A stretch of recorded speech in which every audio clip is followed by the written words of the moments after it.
Hey guys, we'd just like to apologize about the background noise in this week's episode. Unfortunately, there's a lot of activity going on outside as well as some construction, but we promise that this is not going to be the case all the time, and if this is your first episode, please carry on listening to other episodes. It's not always this bad. Alright, enjoy the episode.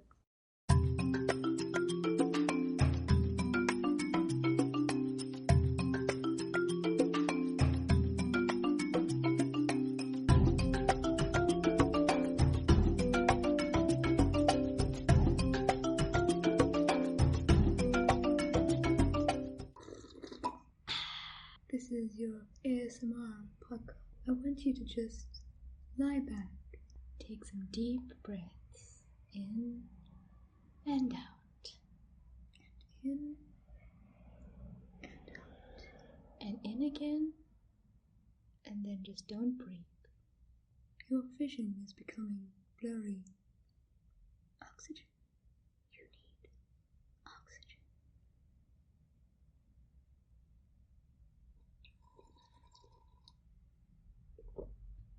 Just kidding, guys. This is Legendary Africa, the podcast where you get African mythology and legends free to your ears. Yep. So, today on the show, some fascinating tidbits. Why don't you start first? Sure. Okay, so the fascinating tidbit is what they call a head-dropping find. Head dropping? Head-dropping, because archaeologists have found 17 decapitated skeletons. Oh. Where? Well, in a 1,700-year-old Roman cemetery in the village of I'm gonna try this. Wellnetham, in Suffolk, England. Oh, okay. 17 decapitated skeletons with their heads resting between their owner's legs or feet. So, do we know why these people were decapitated? Now, here's the interesting thing. Their skulls appear to have been removed from their heads after death. So, Andy Peachy, an archaeologist there, said the incisions through the neck were post-mortem and were neatly placed just behind the jaw. Oh, so they killed them, they died and then they decapitated them. Yeah. But they said an execution would have cut lower through the neck and with violent force. But this was in prison, so it was like a surgical operation that they did after these people died. Interesting. What's also weird is that no grave goods were found with the headless individuals, though their bones were in good shape, so these people were obviously well-nourished, fed well and everything. A few of the individuals had tuberculosis, but that was common. And yet, why the heads were removed remains a mystery. Okay, I have two theories right off the bat. Okay. Theory number one, they were criminals, and decapitating them was some way of, punishment for their crimes, because it kind of mutilates the body.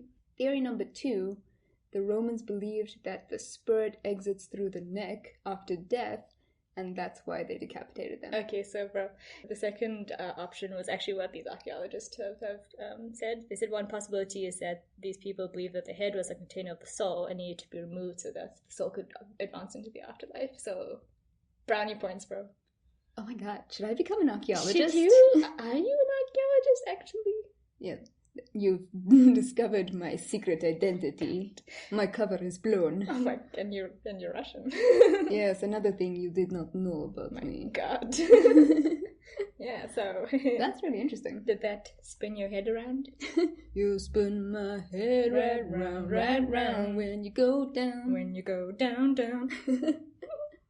Okay, that's awesome. Thank you.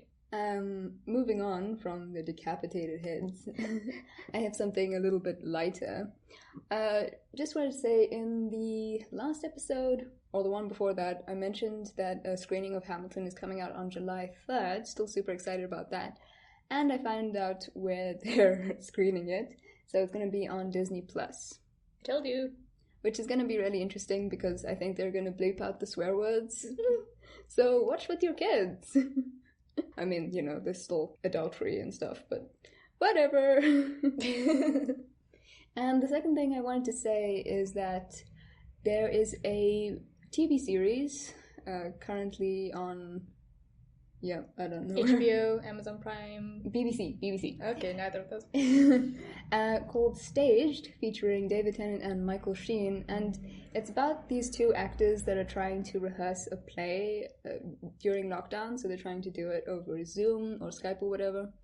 And I've watched like a couple episodes and it's ridiculously funny. Basically, David Tennant and Michael Sheen are playing themselves, and if you've seen Good Omens, you'll know that that's just fire. So yeah, definitely go check that out. That will be fun. Nice, Rex. So do you have any news otherwise? It's your turn, dude. Oh.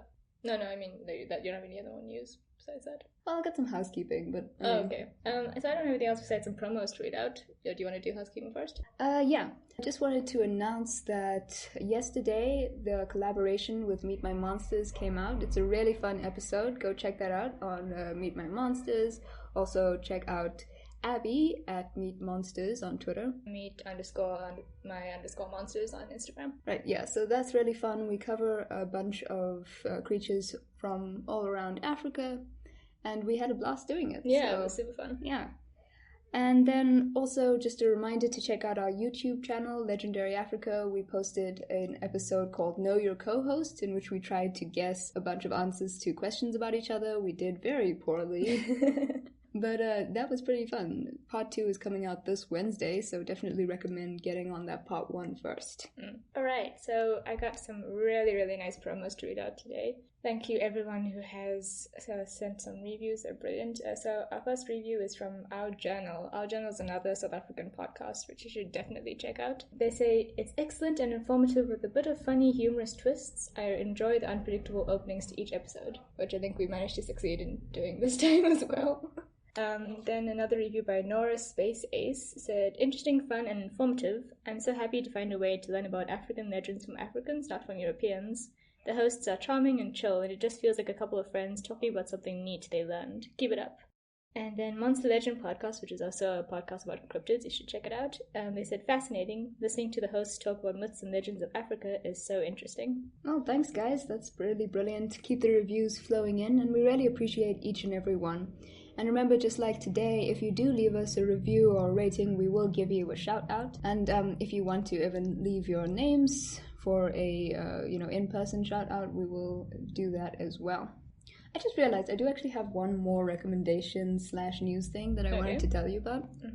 So you know Andy Samberg, right? But of course. From Brooklyn Nine-Nine. Yeah. He recently came out with a movie that scored 100% on Rotten Tomatoes. Which is, knowing Rotten Tomatoes is really hard to do. Yeah, not easy to do. It's a tough crowd, Rotten Tomatoes. But it's called Palm Springs, and it's based on a kind of Groundhog Day theme. So I don't know if you've watched Groundhog Day with Bill Murray. I haven't actually. It's weird. But basically the concept is that a single day carries on in a time loop, so you can never escape this one day, and you relive everything that happens in that day over and over. Like that episode of Supernatural, where Dean kept dying. Yeah, basically. But instead of there being like different ways, it's literally like you have to go to the same things and stuff. Okay. There are variations and whatnot, but even if you, like, for example, try to kill yourself, you're still gonna wake up on the same day the next morning. Oh, that's rotten. So instead of like sticking very faithfully to the whole Groundhog Day, because I know there's been a lot of movies that have emulated that, this is actually a kind of funny rom-com situation, and it's about these two people who kind of eventually fall in love over repeating this day over and over again. Oh, it's a perfect lockdown movie. Exactly. So, apparently it's a really good movie. I would definitely recommend checking it out. I'm going to watch it myself, not least because I just love Andy Samberg. Yeah. So, it's been described as the perfect package. Also, apparently there's a time travel element as well. Oh, what? Okay, this got a lot more interesting. But I thought it was interesting to begin with, but time travel. Yeah, exactly. Awesome. Alright, well, that's officially me for today. Cool. Who goes first? I was thinking about that while you were talking about Palm Springs, and I was like, what was the last episode that we did? So before the bonus episode, we did... Oh, guys, I almost forgot. Before the episode with Meet My Monsters, on our channel, we had an interview with Dr. Richard Sugg, who talks about the fascinating world of corpse medicine from the Renaissance to the Falun Gong. And this guy is just totally brilliant. He has an amazing knowledge of history, and particularly of a sort of morbid history that goes on in Europe and the Americas. And I would definitely recommend checking out that interview as well as the recent edition of his book. Yeah, you can check out my post on Twitter as well, where you can find out where to buy his book. So I still don't remember who went first last time. Why don't you just go first? So much for stalling. I know, right? I was like, I don't even remember what we did last time. Or why don't we just play some elevator music while we figure that out? Okay, good idea.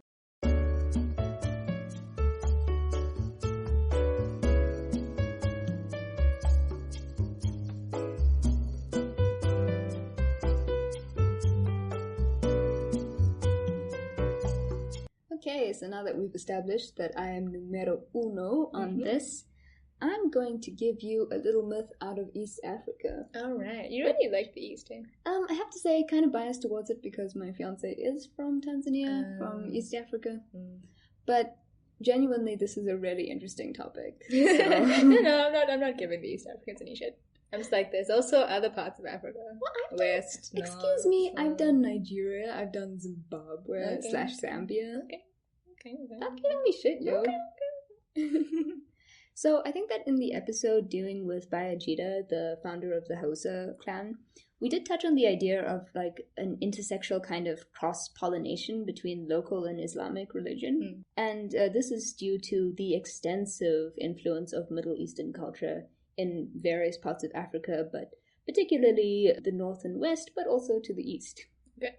In fact, Zanzibar, which is an island just off the coast of Tanzania, was particularly influenced by Muslims from Oman in the Middle East. Oh, okay. Okay, so it's not surprising then that the mythology of the Middle East and elements of the Quran became intertwined with local mythology, and today is a great example of that. In fact, most of the mythology is pulled from Islamic religion. Okay, so today I'm going to be talking about the Malaika, also known as the East African angel. Okay. Also, it's a beautiful name. Malaika, yeah. It's also quite a common name for people. Yeah. Okay, so I'm aware that in this story, just a little disclaimer, I might be getting dangerously close to stepping on some religious toes. Yeah. Because, of course, Islam is still a modern religion. So I just want to say that this podcast does not align itself with or against any specific religion, whether it's modern or ancient. And since most of the mythology we have spoken about so far is drawn from actual religions of various African tribes, and there are people who still believe and practice the rituals of these religions, I've basically decided to treat all religions equally in terms of importance and just draw mythology from any of their scriptures / oral history. So essentially what I'm saying is that Christian mythology is as much on the table as Yoruba mythology, as Hausa mythology, and I don't mean any disrespect to any of these things. No, brilliant. Okay, now that that's out of the way, let's get on to the good stuff. Alright. So since the Swahili term malaika comes from the Arab malak, the name of an angel in Islam, let's quickly take a look at what we know about angels as depicted in the Islamic faith. Oh yeah, this is so good. Okay. So I apologize if any of you listening are Muslim and this is very well known to you, but hopefully at least you can snigger at the parts that I'm getting wrong, because I actually haven't read the Quran. You're supposed to come and be like, what the hell? Thank you for mangling my religion. You are now committed to 8 rings of hell. Oh my. So it should come as a surprise to no one that Malaika are celestial beings created by God, basically for the purpose of reinforcing humanity's faith in the divine and generally keeping them in check. The benign brokers of heaven, if you will. Brokers. Yeah, I love it. They're the middleman between you and God. I get it. The Malaika were formed in opposition to the Jinn, which are either demonic in nature or kind of morally ambiguous. And they just rate nowhere near the pure and benevolent nature of the Malaika. In terms of the main characteristics of these angels, we know that they are luminous, read human-shaped glow sticks, that they completely lack any need for food, drink, sleep, and although it is not specifically mentioned, what we as Indians know as the shame. Oh my. You know, a little ranchy in the bed. I mean, I suppose they don't need that sort of stuff. Yeah, so yeah, they're immune to human desires, basically. What about angel desires? Angel desires are only to honor God, basically. Okay. Due to their extremely lovey-dovey natures, they're also supposedly incapable of anger, Although this doesn't make them immune to sin, so we do have such thing as erring angels, as we will find out later. Okay. So as I said, they also act basically as humanity's big brothers, or more controversially, sisters, yet this was rejected in the Quran. But angels tend to avoid humans that lie, which apparently if you lie as a human, it gives off a terrible stench that repulses angels, which I assume they can only detect in the fourth dimension or something. Right. I mean, I don't know about you, but every time I heard a lie or told a lie, I didn't really smell worse than I usually do. You know how useful that would be, though? You'd be like, mustard gas, huh? That would be horrible. Every time you're trying to get out of attending someone's birthday party, it would Well, just then be you just like, got to be a good friend and go to their birthday party. what's that sulfurous stench? So, yeah, they don't like humans that lie. They don't like humans that are naked. What? This is more just a kind of common decency thing. Like, if you have to undress, your angel will turn its back. Oh, okay. That's And nice. they outright curse those who appear naked in public. Hey, Because, bro, you're nasty. that's shame. All those exhibitionists. Like, what about those beaches that allow naked people? Yeah, angels would just avoid that like the plague. Mm. It would be considered haram. Now, I think it's worth noting that in East African mythology, the Malaika's involvement with humans is more emphasized, as rather than in the Quran. And they are described much more in terms of guardians of individual humans. So you know the whole angel on your shoulder concept? Yeah. That's basically what Malaika are in East African mythology. And they basically just shit. They shit on your shoulders.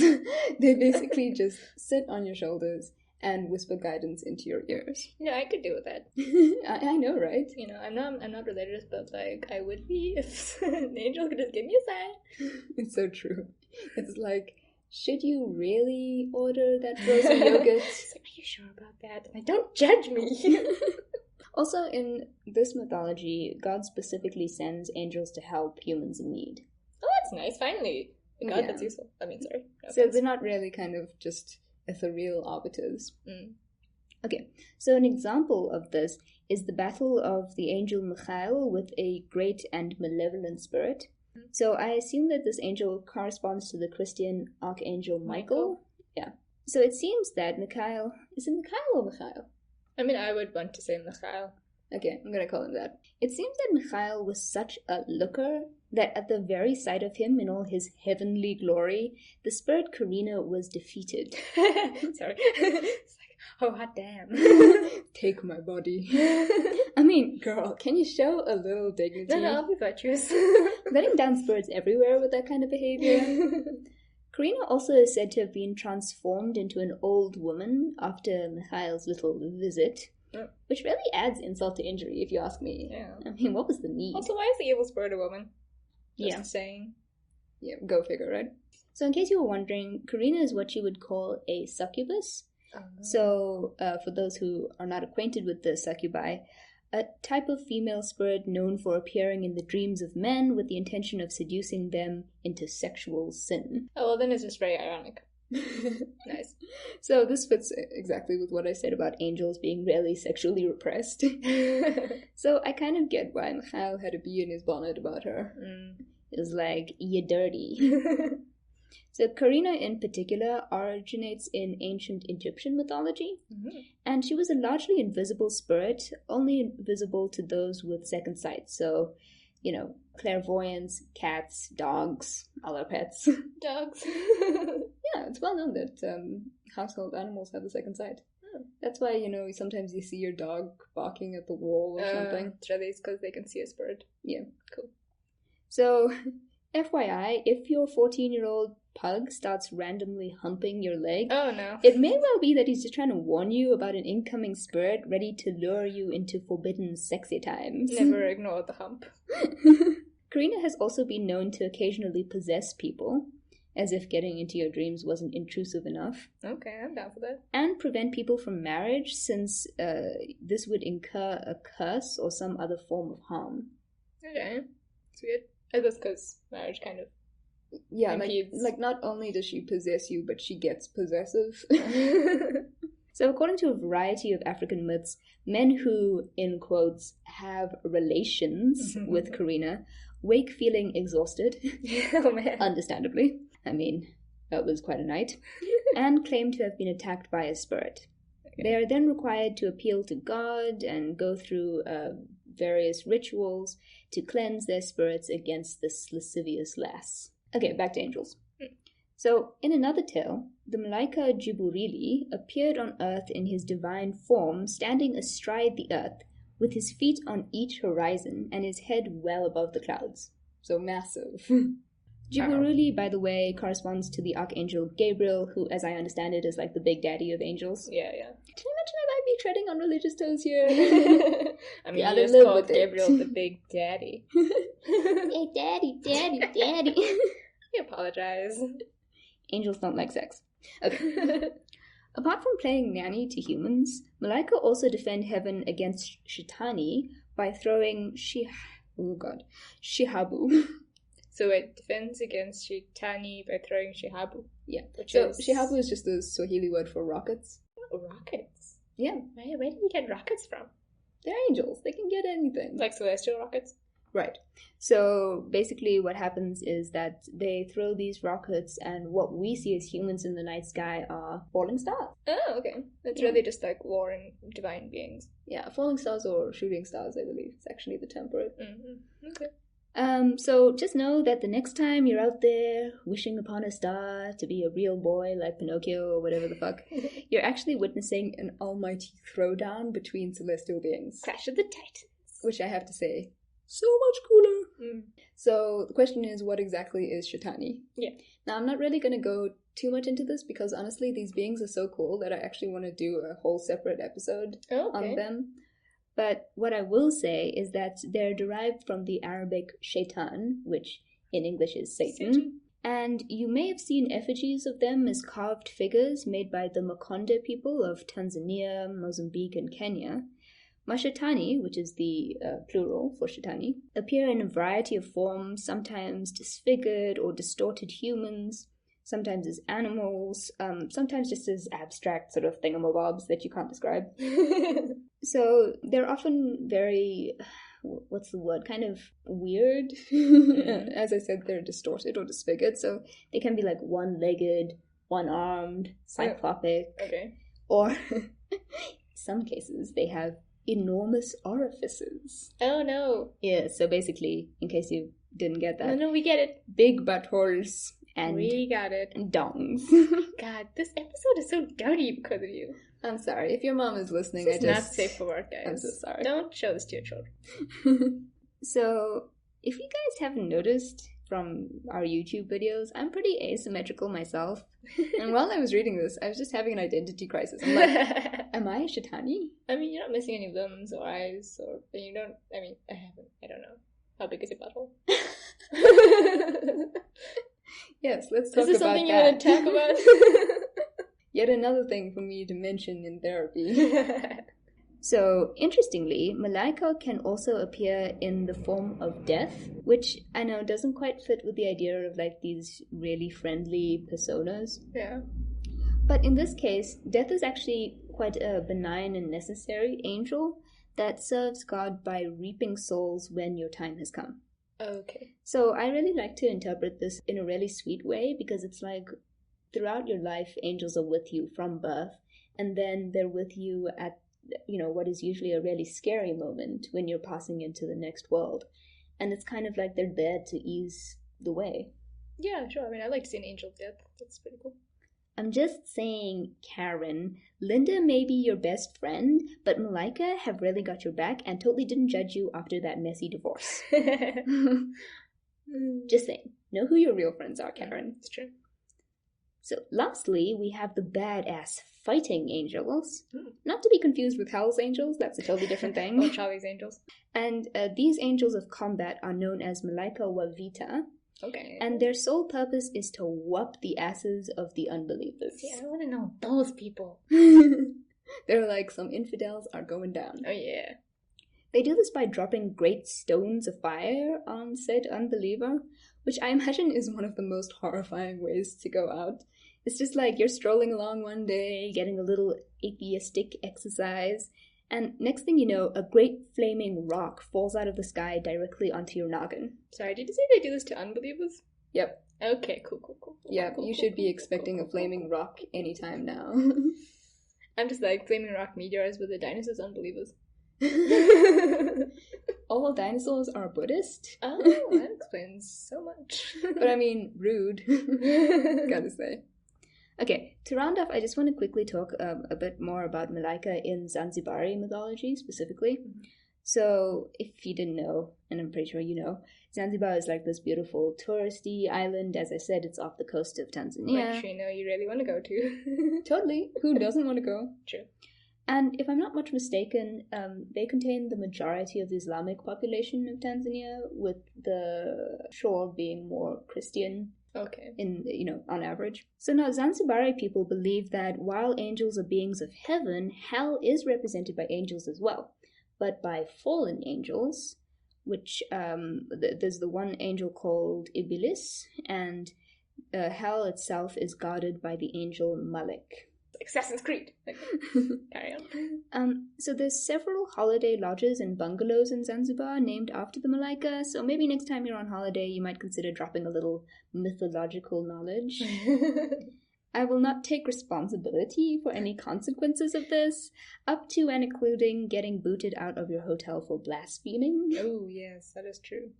Also, on an unrelated note, check out Miriam Makeba's famous song Malaika. It's got nothing to do with the angels themselves. It's a beautiful song. But it's a really nice song. Also, it kind of essentially got me a fiancé, so okay, just a little life hack to you single people out there looking for love. Well, that's all I've got to say. So, asante sana na kwaheri. Nice. Yeah, guys, I'm learning Swahili. I need to meet my fiance's mom in December, and it's kind of stressing me the hell out because she doesn't speak English, and I know like 10 Swahili words. I mean, I've been telling you from last year you need to get on that. So you only have how many months? So I'm kind of trudging through Duolingo. It is not going well. No, Duolingo isn't going to be the best. I mean, you need to learn how to say hello, how are you, much respect, I love you, where is the bathroom? The problem is my fiance is a shit tutor. I'm sorry, honey, if you're listening to this, but you are a shit Swahili tutor. Because, I mean, he basically just teaches me all these romantic phrases. And I'm like, I can't tell your mother that she is the angel of my life. I mean, you could, but it would be very strong. She'd be like, okay, you want to marry me or my son? Interestingly, and as an aside, if you do want to tell your boyfriend or girlfriend that they're the angel of your life, it would be Wewe ni malaika wa maisha wangu. These are lessons now. Yes, welcome to your Swahili podcast. Alright, so my sources for this story were Wikipedia, of course, the book Where Humans and Spirits Meet, The Politics of Rituals and Identified Spirits in Zanzibar by Kjersti Larsen, and a Facebook page called Uncle, Please Tell Us a Story, in brackets, Storytime, which sounds quite nice. Delightful. Yeah, go check that out on Facebook. Alright, so that's East African Angels. Very nice. Cue applause. Alright, so we're going to our promo break. You're going to hear about it soon. And then we'll hear what you have for me. Thank you. What's up, y'all? This is Shalane. And you know what? There are just days where I'm just so stressed out. I just need to vent. And that's when I would call my girl Jenny and be like, girl, let me tell you what happened today. And the more we talked, the more we realized if we're thinking this way, I'm sure some of y'all thinking this way too. And that's how we came up with Old Girl. This is a podcast where we're just going to get together, talk about anything and everything, of course with our own little twisted sense of humor. If you're stressed out or just looking to make some new friends, why don't you join us with a cocktail and prepare to laugh? You know, when we talk, it's going to be something. Be sure you join us on Old Girl.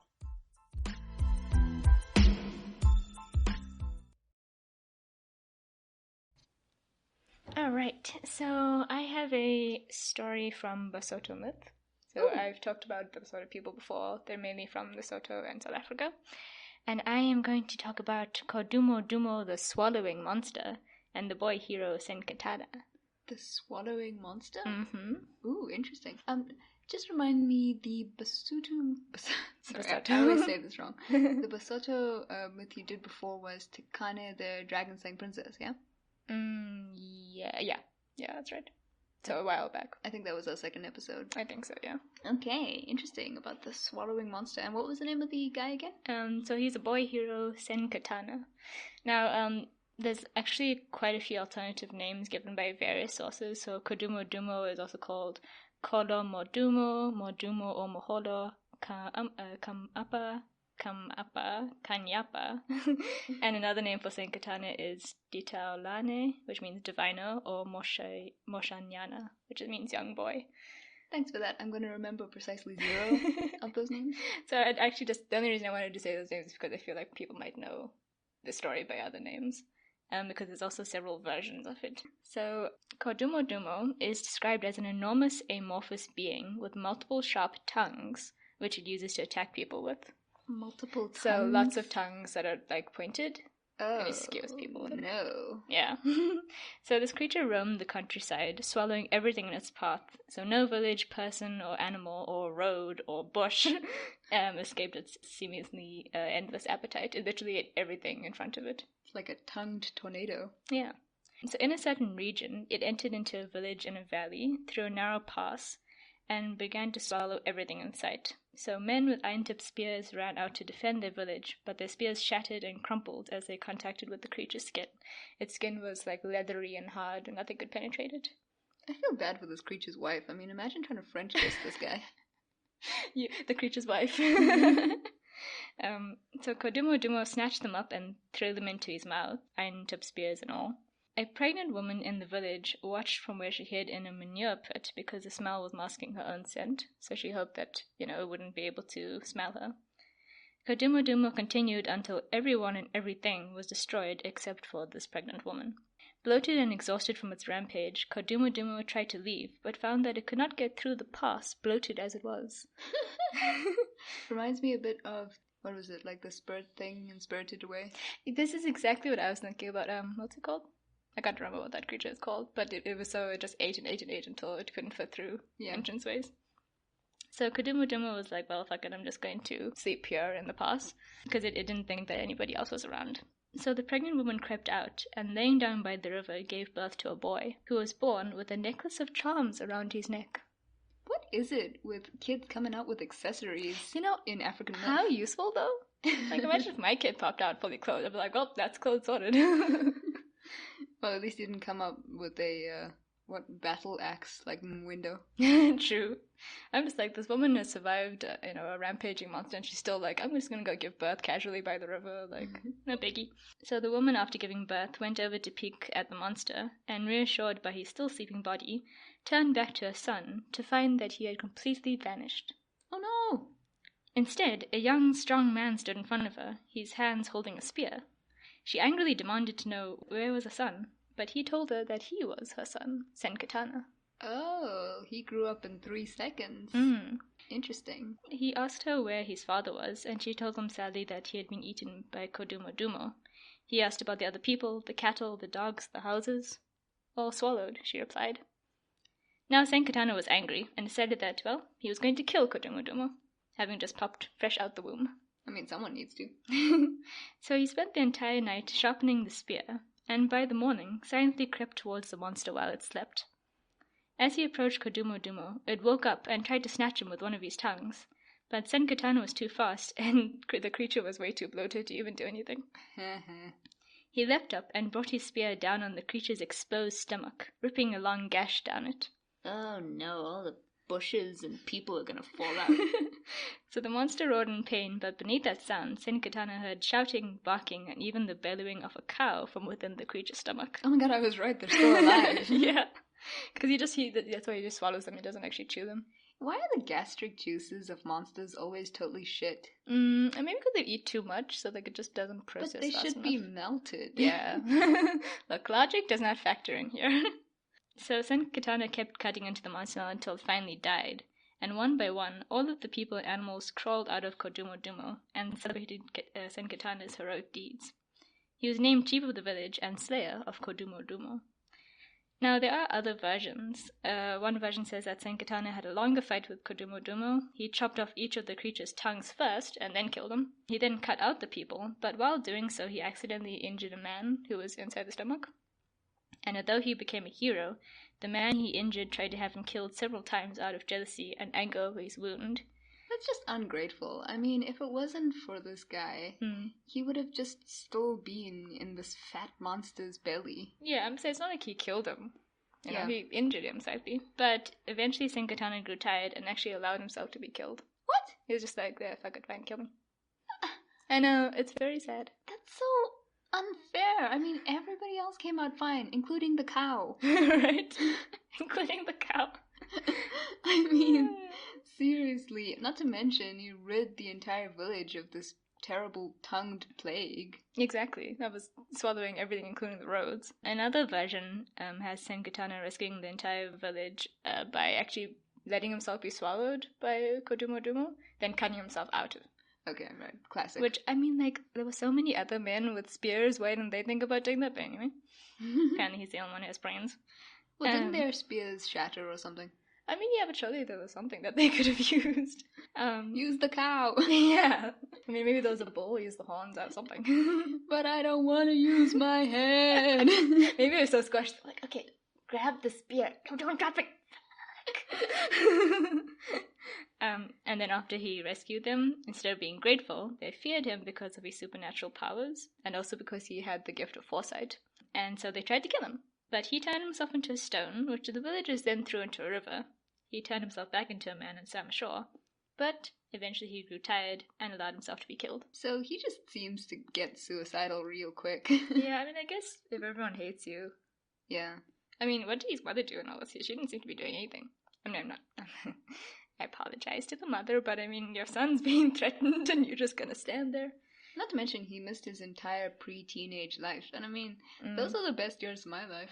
Really? Yeah. Oh, okay. I mean, you don't have to wear a bra. Life is still sunshine and ponies. True, he kind of just like came out and immediately had to do stuff. Yeah, can you imagine being born and then suddenly you're just immediately an adult and it's taxes and mortgages? It's true, hey? I want to know though, like, who's his father or why was he so supernatural? Yeah, definitely some kind of deal with the god Yeah, there. she did something. So in this version, he... Shame. After he died, his heart flew out of his body in the form of a bird. Oh! So that's slightly better. Even though he allowed himself to be killed, he's still free, you know? That's so cute, actually. Yeah. But either way, he's still being killed. So the boy hero gets himself killed, unfortunately. So yeah, that was a really short story. But I thought it was interesting because I've never heard of a swallowing monster before. Yeah, very interesting. I think it's it's kind of a primal fear, this idea of a monster just gobbling you up. Yeah, true. You know, it's kind of like the whole Jack and the Beanstalk, fee, fi, fo, fum. Yeah. I smell an English bum. I can't remember how that goes. I like your version. Yeah, you should see I'll actually post a picture of it on Instagram. It's often depicted as this sort of like greenish, it's green, and it's a swollen, it's kind of like a pufferfish. Oh, wait. Oh, okay, so you said pufferfish, but I was thinking of one of Casper's uncles. Okay, sure. The fat one? Yeah. Can't remember what his name is. Stinker or something. It's just this really round monster with like these tiny legs, which is kind of stupid, but anyway. And it's got this huge mouth, and it's really... what's that? The shark? There's a type of... Is it a whale? Yeah, it's a type of whale. Oh, yeah. What are they called? Not sure, like a... And they just like suck in a whole bunch of... Yeah, I'm thinking carpet whale? Sure. Vacuum That's definitely whale? wrong. But yeah, it just like sucks in a whole bunch of stuff and then filters it. Right, yeah, that makes sense. Except instead of plankton, it's entire cows and men with spears and things. Dogs, villages, yeah. So, do we know what happened to his mom? No, she just fades out of the story, which I find kind of typical. Yeah, I mean, she's like the lone survivor. She's the first hero. Exactly. I mean, she ensured that her son survived. Yeah, she covered herself with poop to do that. Yeah. That's like some Les Miserables shit. Yeah. In some cases, I think she like hides in a bunch of coal and stuff. So, I mean, she's always active in terms of, making sure that she survives. Well, anyway, great story. Thanks. So my sources were African Myths and Beliefs by Tony Allen, Fergus Fleming, and Charles Phillip. Crisis in the Global Media Sphere, which doesn't sound like it should have anything to do with myths, but it had information. What the hell is the global media sphere? I have no idea. I'm sorry if I did not read the rest of the book. By Jeff Lewis. African Mythology A to Z by Patricia Ann Lynch and Jeremy Roberts. A bookofcreatures.com, which is fascinating. You should go look at it. And of course, Wikipedia. Awesome. Thank you. Alright, great. So we hope that you enjoyed these stories today. And remember, if you enjoy this podcast, do drop us a review. We do give you a shout out on the podcast. Also, rate. Check us out on social media at LegendaryPod1 on Twitter and LegendaryPod on Instagram. Also, if you want to chat with us, you can email us at staylegendarypod@gmail.com. And I'd just like to add that for those who might not know, we also have a website. You can access it from Twitter or from one of the podcast platforms. There's usually a link that you can click to get on there. And we have a great forum and a blog where you can go and discuss the topics that we have gone through today, or really, anything you want to, as long as you keep it clean and tolerant and polite. So you can even ask us questions on there. Yeah, we always reply. Yeah, so please do check that out. We'd really appreciate your input on everything we've been talking about. Oh, and also we welcome story suggestions. Yeah, absolutely. If there's something you particularly want to hear that comes out of Africa, we're, delighted to get through that. Also it's quite hard to find stories every week, so it would help. Yeah, definitely. So until Friday, stay safe, stay sexy, and stay legendary. Bye.